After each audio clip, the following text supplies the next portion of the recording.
rated SPG. Striktong patnubay at gabay ng magulang ang kailangan. Maaaring may masisilang tema, lengguwahe, karahasan, sexual, horror o droga na hindi angkop sa mga bata.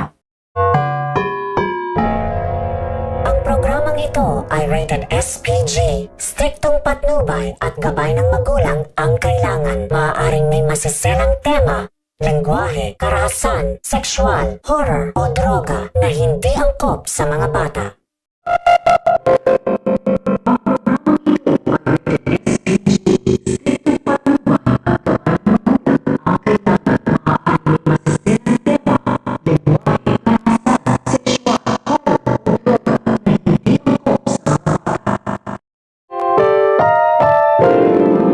Ang programang ito ay rated SPG. Striktong patnubay at gabay ng magulang ang kailangan. Maaaring may masisilang tema, lengguwahe, karahasan, sexual, horror o droga na hindi angkop sa mga bata.